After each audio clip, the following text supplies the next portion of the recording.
This video was sponsored by Endless Tees. Get 10% off your first purchase at checkout entering the code FANDOMS10. EndlessTees.com, your home for apparel and more.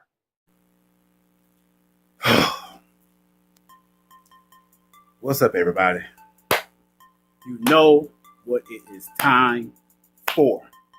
I know y'all been waiting on this video, but I have had a busy schedule this past weekend. I was going to record this spoilers review on yesterday. I really was. But I ended up having to do something else, so that kind of took up that time, and I didn't feel like being all focused and whatnot or recording the video. So I said, I'm just go live, and we had an amazing time last night on Facebook Live talking about Avengers Infinity War. But it is time to go right into the Fandoms Anonymous Avengers Infinity War spoilers review. It's Monday. If you haven't watched the movie and you clicked on this video, and that means you spoiled it for yourself. So let's get right into it. There's no time to waste because this movie did not waste any time doing what it did, giving us what it gave us, showing us what it showed us. I'm not about to waste any time. Let's go right into it. Let's first talk about the MCU, the Marvel Cinematic Universe, something that the DC will never ever do with the way it looks now. Never reach this mark. 18 movies have led to this masterpiece that we just watched. This spectacle, this event. Everybody is calling it an event. This is an event. This is not just your normal run-of-the-mill movie. This is a cinematic event. 18 different movies over 10 years, all combined, intertwined stories, developing this one gigantic event that we got. Part one of it, to say at least.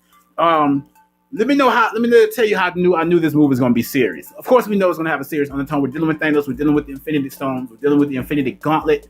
Right off the bat, you should know that. You should know this movie will have some serious undertones to it. There was no music in the Marvel banner. As they're showing the new MCU banner, I think it's a 2.0 or 3.0 banner with all the heroes showing different scenes from different movies and stuff like that. There was no music. Y'all know I'm a band head. I'm a musician. I love that fanfare. I love that fanfare in the beginning of the movies, and the fanfare did not play. It was complete silence. Dun, dun, dun, dun, dun, dun, dun, dun, dun. None of that. Dun, dun, dun, dun, dun. None of that. Complete silence. And as it continued to go through the fanfare, you start hearing a distress call saying that the Asgardian ship was in trouble. This is not a warship. We're in trouble. We need help. First scene, we go to Ebony Maw walking over the dead bodies of the Asgardians, because we left off in Thor Ragnarok with Thanos' ship, the Sanctuary 2, pulling up to hit that fade on Thor and the Asgardians to come get that Tesseract, because he knew Loki had it. He sensed the Tesseract, knew what the Tesseract was. He pulled up just like he did in Thor Ragnarok. My man Ebony Maw. I'm going to talk about character development in a separate video, but there are some characters I had to highlight. Ebony Maw in this movie was, to me, the best character in this movie. That's my opinion. Ebony Maw was the best character. Now, they did not put enough respect on this man's name, because in the comic books, his name is the Ebony Maw. That's his name in the comic books, and he showed you that he was the Ebony Maw in this movie with what he did in the first 30 minutes of the movie. Ebony Maw to me sounds like an old white Baptist preacher. He said, "You have all been chosen to die at the hands of Thanos. It is okay. Your suffering will not go in vain. You have given up your lives to something that is a great cause." And I'm like, dang, like, this is really about to go down. Not about to go down. It has already gone down. All right. Loki gave Thanos the Tesseract. I'm going bit by bit for this movement. I'm going to jump to the side, left and right, and some stuff.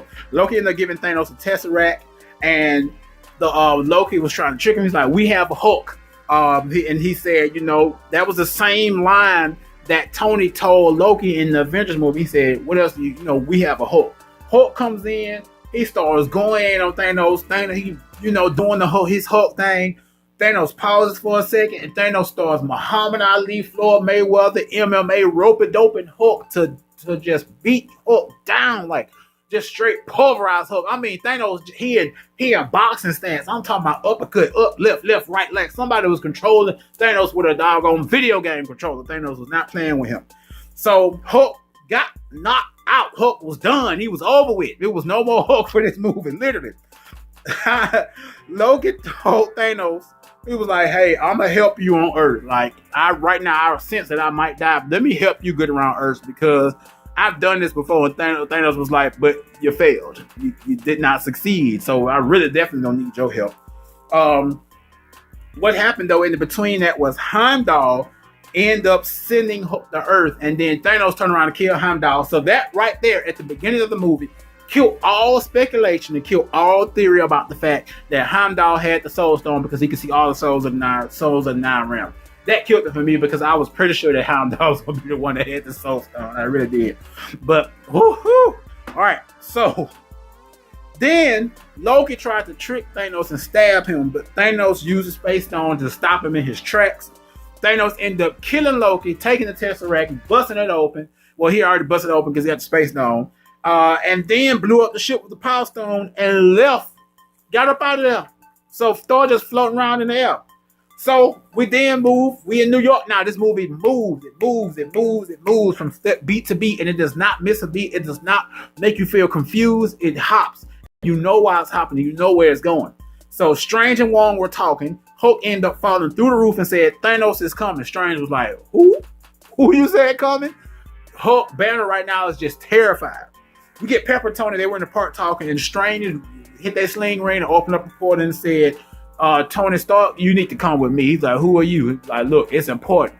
At the same time, Banner walks out of that portal and he was like, hey, Tony. And he was like, what you doing back? And he comes on out with him. They sitting there. Bruce basically is scared to death. Wong ended up showing them a vision of all the different Infinity Stones. Tony says, what's his name? And he says his name is Thanos. And Tony, he's not playing. He's the reason for all of this. Everything that's been happening, Chitauri invasion, Loki, all of this is Thanos. This is the real deal. So he was like, we need to call Cap. We need to call everybody. So Tony just looked like, look, the Avengers broke up. He's like, what do you mean broke up? He was like, that's a long story. Because you got to remember, Hulk was on Sakaar for 2 years as the Hulk, not as Banner. So he knows nothing about Civil War. He knows nothing about the events of Civil War. Neither does Thor. Neither one of them know what really happened. Tony ended up pulling out the flip phone, but he started hearing the wind and pandemonium and people kind of going crazy and all type of stuff happening. You walked outside and the Q ship had already landed. There, standing there, was Ebony Maw Color Obsidian. But then we flip over. We get Peter. He's on the school bus. He saw the ship and told Ned, cause a distraction. Ned says, we all gonna die. We all gonna die. And Peter jumps out the bus, swings into action. Then we see Stan Lee driving the bus. It was always a speculation on what Stan Lee's cameo was going to be in such a big movie like this. My man Kevin Garlington, he called it. He said it was going to be he was a New Yorker, and we always see him in New York, so it was going to be New York that we were going to see Stan Lee. And sure enough, we saw Stan Lee driving the bus. We see, like I said, we saw Color Obsidian and Ebony Maw. We get introduced to Ebony Maw. Tony told Ebony Maw, like, get lost, Squidward. Hilarious. The comedy in this movie was extra stupendous hilarious throughout the whole movie. But my man Ebony Maw already came through that thing showing everybody who he was. His name is The Ebony Maw. Like I said, put some respect on that man's name.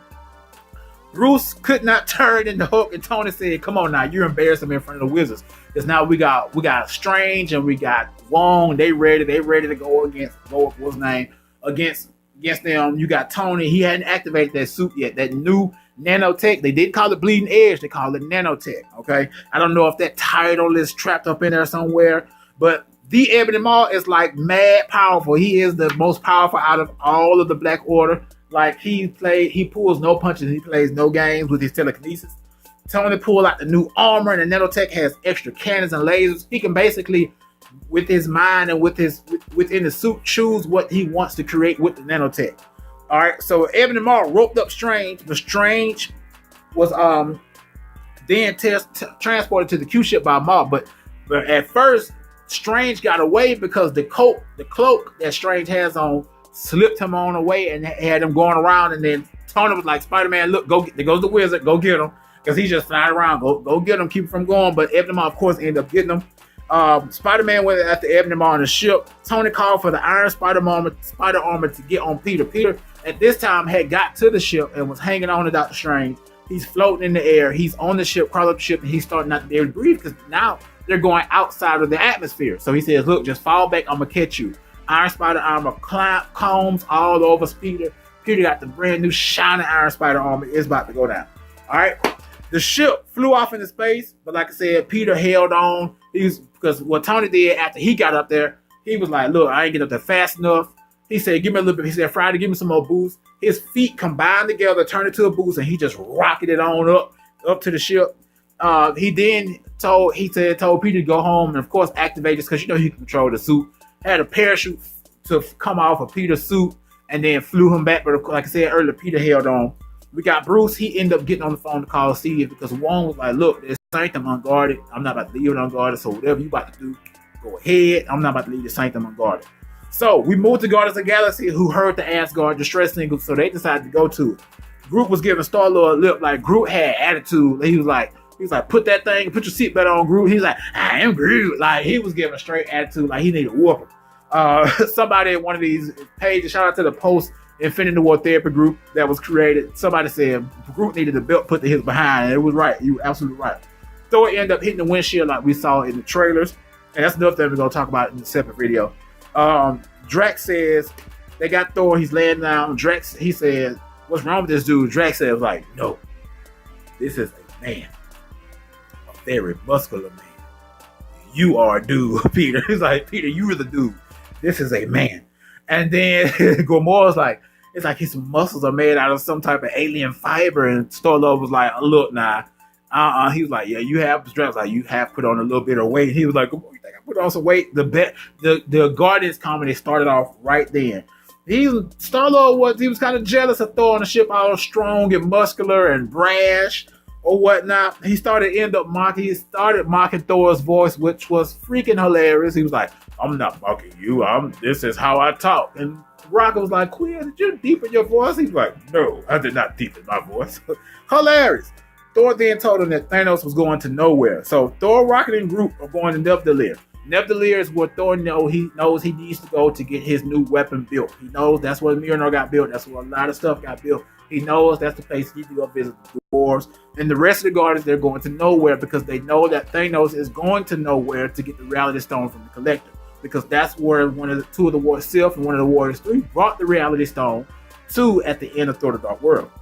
We moved to Scarlet Witch with Vision. They're in Scotland. They all booed up in the hotel. They hiding. They're on the run. They just want to spend time with each other. They saw on the TV the destruction that was going on in New York, and they were getting ready to decide not to go back and just be on their own. Corvus Glaive, approximately midnight, showed up on them and they got into a big fight. Corvus Glaive immediately went to go get the Mind Stone out of his head. Approximately midnight really ain't no joke when it comes to fighting. Cap, Falcon, and Widow showed up. See, what happened was Widow showed up. She started fighting. Approximately midnight, Falcon showed up, started fighting. Approximately midnight, saw somebody off in the balance, and she threw the spear at him. Cap caught the spear and came out of the shadows. The movie theater started clapping. It erupted in a roar because Captain America on the scene. We see Cap. Cap got that stress beard, like he been going through some stuff. It's changed the way his hair looked. He done grew his hair out. He done blacked out all the white and the Star Spangled Banner on his suit. Cap is ready to go. He's officially become that Nomad character. So we get Blackwood on approximately midnight. They went at it. We get Cap, got all of them on the ship, and basically said, "Take us back home," because they didn't defeat Corvus Glaive. They kind of just dispatched him a little bit, and approximately midnight say, this won't happen again or whatever. We then go to a flashback with Thanos taking over Gamora's homeworld with the Chitauri. We see Thanos has real love for Gamora. Like, he fell in love with the girl. Like, he really, really did. And this is one thing they did. They made Thanos humanized in this movie. Like, you hate him at the end, but you kind of like, oh man, like, he really cared for this little girl. He really, really do. So he killed off all her people. He gave her this little knife or whatnot, to distract her from the Chitauri mowing down their people with lasers. I'm like, really? And she saw it, but she still kind of she was interested in what he had to say or what he had going on. Gamora, we go back to Gamora. Gamora said, if Thanos gets me, kill me, because I know something about the stone that Thanos don't. She said, look, if he get me, just kill me, because I don't want this information that I got to get to him, and then he ends up completing his mission. This was she's telling the Quill, and Quill was like, all right. But they started kissing, and Drax was literally watching it. They said, how long have you been standing up? And this is what Drax, it was the most hilarious out of all the movies. Even more hilarious than Guardians Volume 2. He said, I've been standing here for a whole hour. I have mastered the ability of standing so still that I become invisible. And he started to take some snacks and go up to his mouth And they were just literally looking at him like, we can see you. And here comes Mantis in the background, hi Drax. And he's like, damn. And he just walked off. Freaking hilarious, man. Freaking hilarious. They ended up making it nowhere, and they saw Thanos talking to the Collector, trying to get the Reality Stone from him. Drax went after Thanos, but Mantis made him sleep. When he fell when his body fell, of course it made noise. Gamora came in and immediately started fighting Thanos and stabbed him in his neck. But it was all part of the Reality Stone because he had already got the Reality Stone.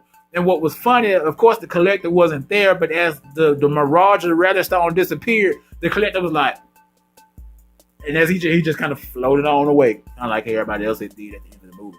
Anyways, he turned Drax to bricks, straight comic book. He turned Mantis like little strips, and Star-Lord he's like, what up, Grimace? Like, he called him Grimace. Freaking hilarious, man. The pop culture references in this movie are hilarious. Thanos got Gamora, and Star-Lord second guessed killing her, and Thanos told him, he's like, do it. Do what she said. He went to shoot her, and the gun spit out bubbles because of the Reality Stone. He took Gamora with him, ported through with the space stone, and went on about his business. Now, we flip over again. Like I told y'all, this movie flips. We go to Rose talking to Ross, and then Cap, Widow, Vision, Wanda, and Falcon came in, and Ross was like, you a fugitive. You around here riding around in this Quinjet. He's like, look, we can't help fight. You get in my way, I'm gonna fight you back. Like, I'm just letting you know right now. And then, of course, Rose, he still works for the government. He told him arrest him. He's like, yeah, whatever, man. Look, it's deeper than this right now. Forget the Sokovia Accord. Bruce was there to tell them about Thanos, and it was kind of awkward, as Falcon said. He was like, awkward to see Bruce and Natasha reunite, especially after what happened at the end of Age of Ultron. She said that Scott and Clint took plea deals to be with their families. So now we know where Scott is and we know where Clint is. They with their families. Vision said that the Mind Stone needs to be destroyed. So the first thing we think about, like, wow, are they really going to do this? Is this going to map out in the part 2? They're trying to reconstruct the Mind Stone? In a minute. So Bruce said, taking out the stone out of Vision, take the stone out of Vision, he can still be himself because he's made up of more than just the Mind Stone. The Mind Stone kind of made him sentient or whatever. He said, we need to find someone who can do it. And Cap said, I got an idea. And as he started to talk, you hear that, we going straight to Wakanda. You already know what it is. We're going to see T'Challa. We get there. We see T'Challa and we see Okoye. They walking across the grass, the field. We see Bucket from off the distance. And he was like, it's time for the White Wolf to go come back into action. He brings Bucket a brand new arm. Bucket says, where's the fight? T'Challa said, it is on its way. And I'm like, it's about to go down. Boom. So we keep moving. We go back to Ebony Maw, and he's inserting these needles to basically hurt Doctor Strange, to counteract his mind, to give him over the time stone. And here Ebony Maw, one of his dialogues, I have never failed Thanos before, and failing Thanos would be like punishment and death. I have never failed him. And I'm like, Ebony Maw is this dude. This dude is something serious. Like my man Kevin Garth said, Ebony Maw is like an old white Baptist preacher. Like Kevin said, all he needed to do is say, won't you come? Won't you come and join Thanos in death? I'm like, oh my God, Ebony Maw is not playing no games. So in the comic books, though, it's swapped around. There's a lot of course, this movie is direct out of the comic book. This scene is direct out of the comic books. In the comic books, though, Ebony Maw got Doctor Strange to. In the comic books, he didn't have any powers. He didn't have any telekinesis. He just was real good at manipulation. He manipulated Doctor Strange into summoning the Shumagorath monster, which kind of gave a distraction to what was really going on. But in this, he was trying to get him to give up the Time Stone. So we see that Tony is still on the ship, and the cloak, Doctor Strange's cloak is too. And Peter shows up, and he's like, Peter, I told you to go home. He was like, look. You can't be afraid of a friend of neighborhood Spider-Man with no neighborhood. Tony was like, all right. He touched him on both sides of the shoulder. And this is not something I didn't catch it until I saw it the second time. He was like, you're an Avenger now. And Peter was like, oh. Then he kind of stood up straight. He's like he was just proud in that moment, like I've been knighted. So Peter had a plan, like he said, like in Aliens. If you guys remember Aliens, they blew out a hole in the side of the ship, closed it up, and the alien ended up getting sucked out of it. So they blew a hole in the ship as a distraction. Ebony Maw ended up getting sucked out of the ship. That was the end of the Ebony Maw. Peter flew out to get Doctor Strange because he was flying out as well, and the legs came out to show us that the full power of the Iron Spider suit, which was freaking amazing. All right, so everything all flew out, and he got frozen in space, kind of like the way y'all do that. Maybe remember that Infinity War. So Peter said, "Look," Doctor Strange introduced himself. He was like, "Hi, I'm Peter." He was like, "Oh, I'm Doctor Strange." He was like, "Oh, we're using a fake name." Well, in that case, Spider-Man. And everybody in the theater bust out and started laughing. There were a lot of hilarious moments in the beginning of this movie. This movie was hilarious, but it did not turn out funny in the end. We're gonna get to that. Just hold on. Tony said we should take the fight to Thanos, and Doctor Strange kind of wasn't with it, but Doctor Strange told him, "Look, all right, that's cool. But then you know when it come down to protecting the Time Stone, I'm not protecting you, nor am I protecting the boy. I'm here for the Time Stone." So we move forward. We go to Thanos and Gamora. And this throne room looks just like the mantle that was built for Mistress Death. So it kind of reminded me of that a little bit. Thanos said that Gamora's planet is now thriving because he did what he did when he took Gamora. He's like, they're not thriving. I killed all them people, but now their planet thriving. They ain't got no issues there now. Gamora knows what a Soul Stone is. He said that she found it and lied about it. We now go to a room with Nebula hanging in pieces. And this is where it gets comic book canon right here. Nebula hanging in pieces is just like in the comic books where he brought Nebula's corpse back from the dead and just had her corpse just sitting there. Like she was like literally a corpse just sitting there all raggedy and bony, meat hanging off, her last of her clothes hanging off. So that was just straight comic books right there itself. He basically said that Nebula tried to come kill him and almost did, but she failed. Gamora lied again, and Thanos said, she was like, I don't know what a Soul Stone is. He was like, he then turned on Gamora, played the file that turned on Nebula, played the file that Nebula recorded of Gamora saying, "I know what the last Soul Stone is. He'll never know." So he was like, "I taught you how to fight. That was all me. I taught you how to do this. That was all me. But you a horrible liar, and I definitely ain't teach you." That's almost like, "Oh, you a real deal dad. Like you ain't teach your child to lie, but you taught your child to do a bunch of other treacherous stuff. Like that's crazy."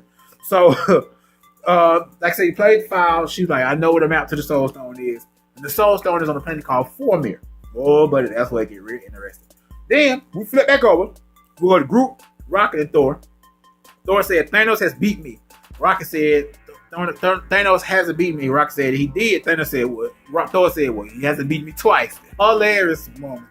Rocket gave him the eye that he stole from Contractia, so now Thor has two eyes again.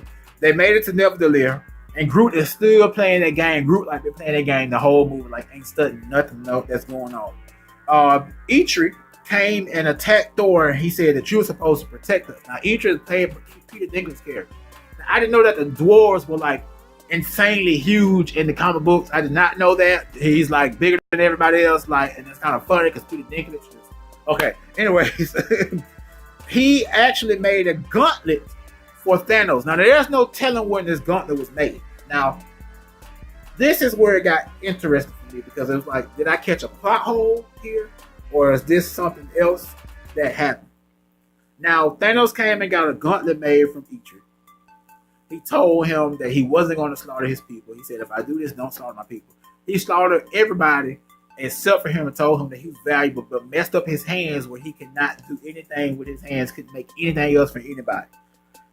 This is where it gets confusing. We see at the end of Age of Ultron, Thanos grabs a gauntlet from wherever he is, and he says, "Fine, I'll do it myself." So did he get this gauntlet from Eitri and Nevertheless that long ago? Or did he, because the movie made it seem like he just left there like last week, couple days ago, before he came and destroyed Thor and all the Asgardians got the Space Stone. So I'm skeptical about that. Like, is that a plot hole that I found, or did he get the gauntlet from him not too that long ago? All right.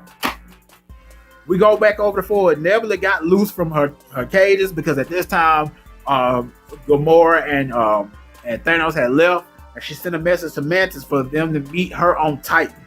We go back to Spider-Man, Strange, and Tony. They made it to Titan. And Star-Lord, Mantis, and Drax attacked them. They had a big fight, but they all realized that they were all together for the same mission. We go back. Thor and Eitri are going to start working on the weapon. But we go back to Titan. back on Titan, they were working on the plan. Tony asked, what do Drax and Mantis do? And I got it wrong the first time. I thought that Mantis said, we take names and kick ass. Actually, what Mantis said was, we kick names and take ass. So when I saw it the second time, I was like, oh my God, this makes it even more hilarious. I missed that the first time. I guess I was just so focused. That's why I always have to go back and see these movies twice, especially in an event as big as this. I want to go. I caught that the second time. We get Thanos and Gamora. They went to Vormir, and they were met by a cloaked man. And he knew who they were. He knew their name. He was like, Thanos, son of whatever, blah, blah, blah. He was like, Gamora, daughter of Thanos. He was like, you know us? He was like, yes, I know you all. You know, he's basically been there with the Soul Stone. This guy in this cloak figure. He comes into the light, and it is freaking Red Skull. Really? Red Skull? You've been here the whole time? You've been on this planet the whole time. So, go back. Captain America, first Avengers. Red Skull touches the Tesseract, trying to harness the power, and the Tesseract transports him off into space. We thought his body just got shredded up or whatever, but as the years went by, we realized that he got transported somewhere. So he's been there, the guardian of the Soul Stone, for that long. All right? He said, light years ago, I was sent here by the stone. Red Skull said, in order to get the stone, you must sacrifice a life. Gamora said, you've lost because you don't love anyone. There's got to be somebody that you love. You don't love anyone. Gamora tried to kill herself, but Thanos turned her weapons into bubbles. And the reason that Gamora laughed, because she said, you don't love anyone, but little did she know that Thanos actually loves and cares for Gamora. And Thanos started crying, like, we're literally seeing Thanos cry. And she said, oh, you're crying? And Red Skull was like, those tears are not for himself. They're for you. Thanos said, I've come close to my destiny so many times, and I'm not about to turn back now. He threw Gamora off the mountain, and everything flashed. He woke up laying in the puddle of water, off back in where they started off when they first got to Vormir, with the Space Stone in his hand. I'm like, wow. He literally just sacrificed Gamora. Like, she's gone. But I don't believe Gamora is actually gone. And I'm going to say why. Because he sacrificed her for the Soul Stone. There's a big possibility that her soul is trapped in the Soul Stone. It's a big, very, very, very big possibility. Because at the end of the day, it's a soul for a soul. So she may or may not be dead. Because plus they got to do Guardians Volume 3. So, that was kind of hard. How did y'all feel about it? If y'all watching this video, y'all got this far, thank y'all for continuing to watch. Y'all knew this was going to be long. It's Infinity War. It's going to be long. So we moved to Wakanda, and Cap and the team landed. Bucky and Cap reunite. You know, he dropped Bucky off to go into cryogenic freeze or whatnot so they can get the Hydra stuff out of his brain. We get Shuri challenge a Banner with something we were waiting on. They were trying to figure out, she was trying to figure out why they made Vision the way he did, because it was making it a little bit more difficult to get the Mind Stone out. Rather than just pulling it on out, it was connected to a lot of different wires and stuff. And she was like, why didn't you do this and do this and do that? And Banner was like, because we didn't think to do it. Like, hilarious. Like, she's already like y'all don't know nothing. So we get to see that interaction right there. Immediately after that, the Outriders, approximately midnight, Corvus Glaive, Color Obsidian land in Wakanda. It's really about to go down.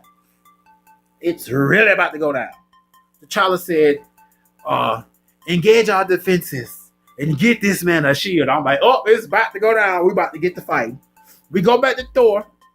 Thor had to reignite the star in order to get his weapon made. All right. Then we're gonna go back to that. Back in Wakanda, Bruce is in the Hulkbuster armor, trying to work it, and he tripped up and fell. Approximately midnight, Color Obsidian came with the Outriders. They're on the outside of the barrier of Wakanda.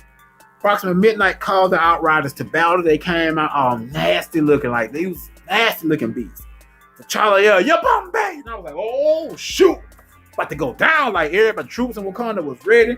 T'Challa said, He said, they said, Thanos will come. He's coming here for the stone.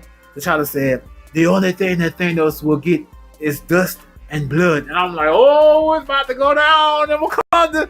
So they still got the shield of Wakanda, but the Outriders, they're getting through. Like, they're literally killing themselves trying to get through. The Jabbar tribe showed up. Basahu! Basahu! You already know it's about to go down. So the all-out war just began, like just straight out war. T'Challa decided to let up a piece of the barrier so they could come in, and it just went ham, like all going down. What it looks like, the city of Wakanda was not necessarily harmed, just the outside in the field, because they took the fight out to the field. They're basically right now trying to buy time to buying sure time to get the stone out of Vision's head. Now we go back to Thor. Thor has taken on opening the Star Forge himself, meaning the star is now back up and running. It's operational.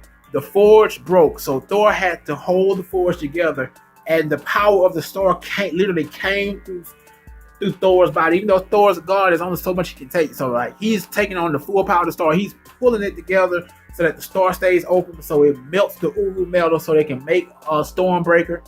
And the power of the star is just literally going through his body, and he ends up falling out. Rocket checks on him or whatnot. He told him it was long enough for the metal to burn. Like I said, Thor collapsed, the metal burned. Idris started working on Stormbreaker, but like I said, it was enough for the metal to melt. He said a tree. Idris said a tree. Where is the handle? Groot ended up making the handle out of his arm and chopped it off, and he held it up in there. He was like, I am Groot. Like, he got Stormbreaker. Stormbreaker is now fully functional. We go back to Wakanda. The fight is still going. But before we left, we got Thor laying on the ground, just really badly injured. The power started flowing through Stormbreaker, and electricity started going off, and Thor's hand was twitching, and he was like, he needs that axe. He needs the axe. We go back to Wakanda. The fight is still going on. One thing that Idris said is this weapon is powerful enough to kill Thanos, and it's rumored to be able to control the Bifrost, because you got to remember, you've killed Heimdall, who was the one who controlled the Bifrost. Y'all, this is what it got. Because now we have a Thor who's angry at Thanos. Because number one, he killed Loki. Thor was brought back to his remembrance, talking to have a conversation with Rocket. His dad died. His sister tried to come in and destroy his home planet, his home in Asgard. They had to destroy Asgard to keep her from ruling. His mama died. His people dead. Like, Thor really went through it. You can see that he was kind of choked up, but he kind of pulled it together. Y'all, it got so real in this scene. We're sitting there in the movie. The fight is going on in Wakanda. The Bifrost opens up. Thor lands in Wakanda in the Thor Ultimates costume with all power and the power of the gods on his side. He takes that Stormbreaker and first of all, Stormbreaker came out of the Bifrost first and just started. And Thor Ragnarok, he was taking out all those monsters, getting away from Surtur. Thor grabs that axe again and just stands there. Everybody in the theater started clapping. I started clapping. My wife started clapping. Everybody clapping, because that was just a pivotal scene. It was shocking to the system. Banner in the Hulkbuster was like, oh, y'all screwed now, because Thor showed up. He just went full God of Thunder. He started floating around the entire Wakanda. He started throwing Stormbreaker everywhere. He went straight through those ships that the Outriders on, bust them open. He called upon the whole power of Thunder. His chest, his body was just glowing. His eyes was glowing. And just rained down thunder all over Wakanda. Oh my God, that was one of the best scenes in the movie. Thor, my favorite hero for Infinity War. The Ebony Maw, my favorite villain for Infinity War. My total favorite character for this whole movie, the Ebony Maw. Straight point blank, the Ebony Maw. Alright, let's move on. We go back to Titan, and Thanos arrives, and he says, this is his homeworld that was destroyed. He also said, I'm guessing Thamar is dead, and this is when Thanos put some respect on Ebony Maw's name. All right. So he used the reality stone to show what Titan was, and the fact that he tried to tell people like we need to do a little small genocide so we can kind of even out the odds. We don't have enough food and rations. They didn't listen to him. Of course, Titan ended up being destroyed. Tony came through, dropped the ship on top of Thanos, a piece of metal, whatever you want to call it, and the big fight breaks out. Strange went ultimate power, but before that, there was another fight in Wakanda. You had Proxima Midnight going against Scarlet Witch, and you had a hilarious scene where they had these blades, these bladed machines, travel under the ground, under the bear in Wakanda. And at this time, Scarlet Witch was up in Shuri's lab checking on Vision or whatever.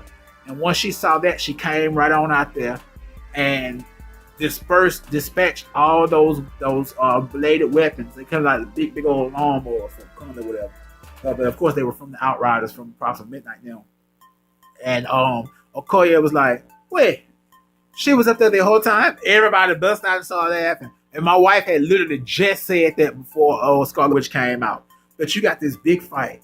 It's Proxima Midnight versus Okoye, Scarlet Witch, and Black Widow. Theater started clapping because that was like the woman. That was like the Thor had just had this moment for the brothers, and then the women had their moment with that fight.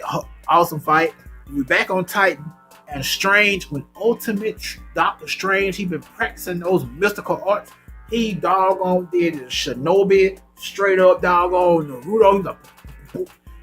Separated in a whole bunch of Doctor Stranges through this chain, this magic chain that wrapped around Thanos trying to subdue him, but it didn't end up working. They basically had a plan they were going to remove the gauntlet, and they shut down Thanos using Mantis. Doctor Strange was opening up all these portals for everybody to go through to fight Thanos, but they ended up opening one with Mantis landing on top of his head, and this was Star-Lord's plan. You got to remember that Star-Lord was like, all right, the plan sounds good, but it kind of sucks. So how about we go with my version of the plan? It's going to be a whole lot better. But Star-Lord's plan was actually good. Mantis can make people go to sleep, but Thanos was so powerful, he didn't just fall out and pass out like Ego did, or like she did with Drax, or like anybody else in Guardians 2. But he was still kind of holding his own. But she said, he's mourning. I can feel that he's mourning. And at this time, they almost got the gauntlet off his head. Spider-Man and Iron Man almost have the gauntlet off. And he said, he's mourning. Nebula at this time is there as well. And Nebula says, yeah, he got the Soul Stone. So that means he sacrificed it more. At this time, Iron Man notices what's going on. That's why Iron Man is always going to be a great leader. He notices what's going on. He notices that Quill is like about to lose it. He's like, Quill, look, do not go off on Thanos because you're going to mess this up. We almost died, but he didn't listen. He did not listen. And he immediately started bashing, pistol whipping Thanos upside the head. They had almost had the gauntlet off. Once Thanos came to, he snatched the gauntlet back and just dispersed everybody. Just start wrecking shop on everybody. Dropped the moon on top of Iron Man. Now we go back to Wakanda. Corvus Glaive was in the lab the entire time to get the Mind Stone. He came to attack Vision, but Vision took him out the window. Corvus Glaive kind of knocked Shuri out of the way or whatever. And Glaive fought Cap. Corvus Glaive fought Cap, but he was ended up being defeated by Vision with his own glaive. Which was kind of backwards because in the comic books, in this movie, the Black Order was not the Black Order that they are in the comic books, because Corvus Glaive cannot be destroyed unless his glaive is destroyed, and that's his weapon. But of course, they switched it up. Banner ended up defeating Cold Obsidian. We go back to Titan, and Thanos stabbed Tony with his own blade that he pulled out of that nanotech. Strange ended up giving the Time Stone for Tony's life. Tony ended up covering his wound with nanotech. And I know you're probably like, why did that happen? Why did he do that? Doctor Strange, at one point before Thanos came on Titan, was looking at all the different possibilities of how they were going to win this fight. And he said, I've seen 14,605,000 different possibilities. There's only one way we win. We know Doctor Strange does not take risks. We know Doctor Strange has said at the beginning that he would fight for the Time Stone and just forget everybody else. That doesn't matter. It's all about the Time Stone. So him giving him the Time Stone, we now understand that was that one option that he saw where they won. So we know that, we've accepted that. It is what it is. Thanos ends up coming to Wakanda and wreck shop on everybody one by one. Vision tells Wanda, look, you got to destroy the stone. You got to destroy the stone. She was able to destroy. Thanos started knocking everybody out. He dispatched Falcon.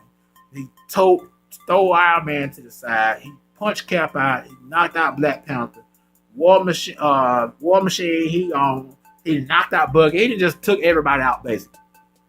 At this time, Wanda was able to destroy the Mind Stone. Like, she was able to break it with her powers. That was a real sad scene because she was actually destroying Vision.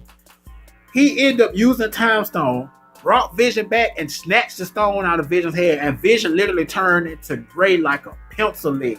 Like, oh my God, like, whoa, like that was like deep. He like grabbed this man's head and snatched the stone out of it. Now Vision's dead, and now he has the full Infinity Gauntlet. Thanos flew in. Thor flew in and threw Stormbreaker into Thanos' chest. This is where it got real. He drove into this chest, and I'm like, oh, it's like there were several times in this movie where Thanos was really challenged. You know, like they had him, like they won. He kept driving the chest, and Thor said, I told you would die for that. He was talking about killing Loki. Thanos looked like he was dispatched for a second. Thanos finally got his breath together, and Thanos said, you should have gone for the head. Meaning, you should have chopped my head off. Because it was said throughout the entire movie that if he snaps his fingers, he will be able to complete what it is he wants to complete. We know that to be because of the comic books, because of the famous snap scene. They said, you should have gone for the head. We look up at Thanos' hand, and he snaps his fingers. Yeah, y'all, this is where it gets real. He was taken to this void. And we now know this void in my mind. It hasn't been confirmed, but for me and for my other comic book brothers and sisters, this is the soul. This is Soul World. Now we know what Soul World is in the comic books. Everybody that was dispatched because of Thanos' decision to destroy half of the superheroes and half of the universe, they were all dispatched and put into the Soul Stone inside of Soul. A young Gamora said, "Did you do it?" He said, "Yes." She said, "What did it cost you?" She asked. He said, "Everything." Come back to Wakanda. Thanos transported himself with the space stone. And one by one, everybody started turning to ash and disappearing. Drax, T'Challa, Bucky, Mantis, Scarlet Witch, Star-Lord, Doctor Strange, Falcon, Groot. But the most hurtful of them all was Spider-Man. Because they got to remember, Peter Parker is still a kid. He's still a kid. Peter felt that something wasn't right. And he said, Mr. Stark, I don't want to go. Because Peter watching all the other people go around him. Mr. Stark, I don't want to go. I don't want to go, Mr. Stark. I don't want to go. And he disappeared. This kid was literally crying. And he just disappeared. The scene changed. And we get Thanos sitting on like a farm type place. And he just sat there, resting. Because he said once he finished what he did, what he was going to do, he was going to rest. And he had a smile on his face. And one of the lines we got in the trailer said, balancing the universe, puts a smile on his face. Watching the sun come. And I know a lot of people were wondering, like, what is this? Where is Thanos? We go to the comic books. Because I'll refer to them. Thanos actually, once he did what he wanted to do, he became a farmer. He started living a silent, peaceful life. Still evil in the mind, evil with intentions, but he lived a peaceful life. And I can see that this is Thanos on that farm. Thanos in that position. Just, whew. It was serious. The theater was completely silent. Nobody was talking. Nobody was saying anything. This was my face, literally, after the movie. Just utter silence. Nobody knew how to feel. No matter if you were a Marvel fan, didn't know nothing about the MCU, you knew something about these characters, nobody knew how to feel about what just happened. It's different from knowing in the comic books that this is what happened, but it's different seeing it on the screen. And it's also different because you didn't think that Marvel would really take this risk and really have the balls to do what they did in this movie. But hats off goes to Kevin Feige, the Russos, the actors, everybody in this movie. Did you know that when they were filming this, that most of that, all of the actors got fake scripts? Doctor Strange was one of the ones I think that got the full script.